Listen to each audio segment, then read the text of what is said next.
Meillä kaikilla se alkoi jostain. Ja mulla se alkoi tästä. NHL 2004. Joskus herran vuonna 2010. Aloin pelaamaan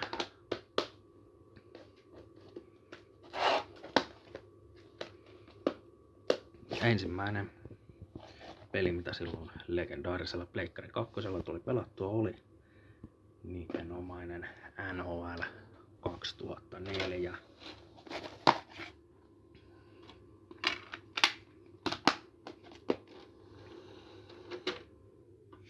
Sitä ennen toki mä olin pelannut Xboxilla kokeilu NHL 06. Tuo 04 oli se, mistä se sitten oikeesti lähti liikenteeseen. Tää oli se peli, mitä sit kotona graidattiin niin vaan perkeleestä. Se on varmaan. On grindattu varmaan se 10 000 tuntia. Ja edelleen se on hemmetin hauska. Paras Dynasty mode, mitä on eli GM-mode. Paras GM-mode, mitä on ikinä NRissä ollut. Ja 06, toinen klassikko, mistä on paljon hyviä muistoja. Siinä on tietenkin Mika Saukkonen ja Timo Juttila selostamassa. Plus ne tähtipelaajien erikoisliikkeet. Huikeita viihdettä, mutta ehkä mä sanon 04 gameplayn puolesta on se parempi. Nyt tehdään vaan tämmönen yleinen fiilistelyvideo, kun kaivan Pleikkari 2 kaapin perältä ja vanha telkkari ja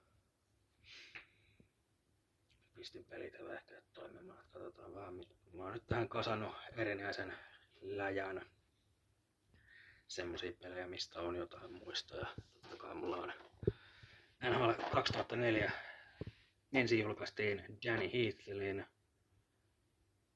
Heatley oli kasikuvassa ja sitten myöhemmin uusista versio se on Joe Sakic.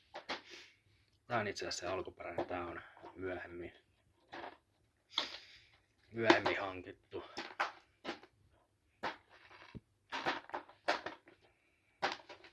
Molemmissa on ohjeet tallella.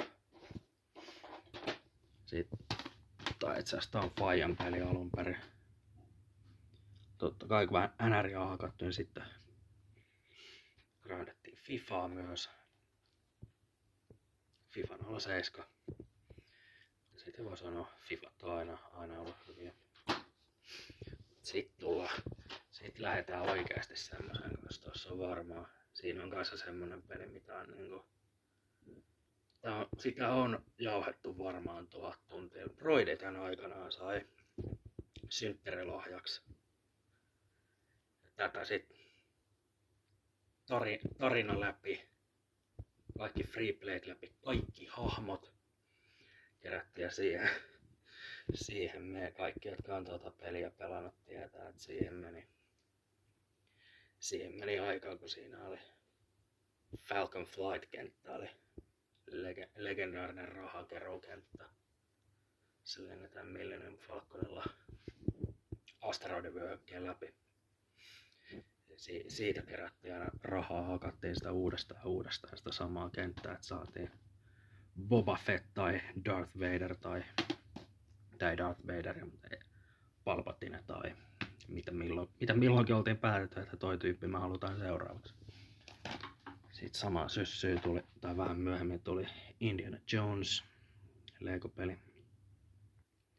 Ihan hyvä, mutta ei kyllä ikinä toi Star Warsin verran ollut, mutta eipä ton verran siellä tästä läjästä löydy kauhean montaa muutakaan.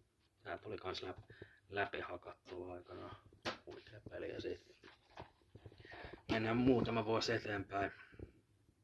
Alkoi WWE vähän kiinnostelemaan sitten SmackDown vs Raw 2006 siinä on jälleen kerran. Katsotaan mitä takakansit meille kertoo. Niin.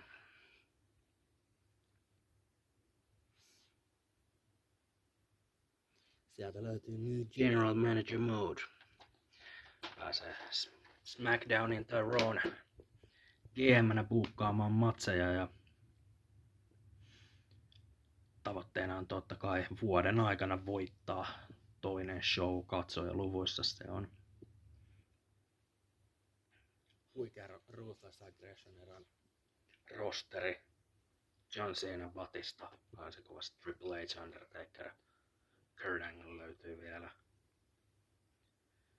Vähän myöhemmin aloin VVtä katsomaan, niin silloin 2014, kun silloin YouTubesta jostain syystä löytyi noita Ruthless Aggression eran klippejä tosi paljon, niin sitä kautta se on mulle melkeinpä se nostalgisia ajanjakso, vaikka en sitä ole livenä ikinä nähnytkään.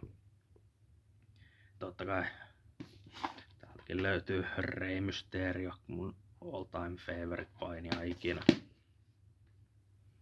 Huikeeta. Sitten myöhemmin tuli ostettua Legenda-peli kanssa SmackDown Here Comes the Pain. Monien suosikko. Mä melkein sanoin, että toi SVR 06 on parempi kuin tämä. Tästä ei tietenkään ei sitä nostalgia-arvoa ole. Tää on ehkä vähän... Se ehkä kestää vähän pitempään päästä sisään. Ja sitten löytyy vielä Fight Night Round 3. On tullut jonkun verran pelattu, mutta ei ihan hirveästi. Kaikkien tietää, että Nessin Track and Field on paras yleisurheilupeli ikinä. Mutta sen jälkeen Athens 2004 Athena olympialaista kunniaksi tehty peli. Toi tuli aikanaan kirppareilla vastaan varmaan euron takaa hintaa. Lähti mukaan ja on se semmoista hirveätä napihakkausta ja mitään järkeä. Kontrollit on mitä on, grafiikat parhaimmillaan keskinkertaisia. Kyllä se on ihan viihdyttävä silti. Takas lapsuuden peleihin ja rätkähiiret. Ihan jees. Ei päästy ikinä kauhean pitkälle tuossa pelissä, mutta kyllä sitä tuli aina välillä grindattua. Sonic Riders. Sonicin hahmot menee noilla hoverboardeilla. Tuo oli aivan saakelin vaikea peli. Mä en varmaan ikinä voittanut yhtään kisaa tossa, mutta kyllä sitä tuli aina välillä pelattua. Hajan pelejä. Guitar Hero 2. Kitara on ollut paskana varmaan 10 vuotta. Kyllähän tuli kaikki, jotka on Guitar Heroa joskus pelannut, niin tietää mistä on kyse. Kun hirveällä muovisella kitaralla yrität rämpyttää josuu biisin, painaa oikeita nappia biisin oikeassa kohdassa. Mitä järkeä, mutta keppeli se Ratchet Gladiator, tää on ei myytävänä erikseen, eli tää on todennäköisesti aikanaan tullut pleikkarin mukana. Se on ihan hyvä peli kanssa. Harry Potter huippauksen MM-kisat. Mitä siitä sanomaan?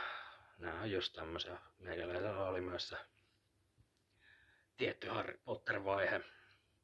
Niin totta kai toi sitten, kun jälleen kerran kirpparilta pari euroa hintaa, niin mukaan lähteä. Kyllä sitä tuli grindattua. Ei mitään älyttömiä määriä, kyllä se ihan hauska oli. Ja sitten viimeinen peli on semmonen. Täytyy saada myöhemmin ostettu, mutta tarviiko se sanoa mitään. Mä sanon edelleen, kaikki aikojen paras GTA-peli, paras tarina. Ainoa GTA, mikä on hauska, vaikka sä pelaat pelkän tarinan läpi. Huikeet hahmot, San Andreas. Huikea maailma. Tää nyt oli tämmönen sekava video, missä Athena jauhaa vanhoista peleistä. Katsotaan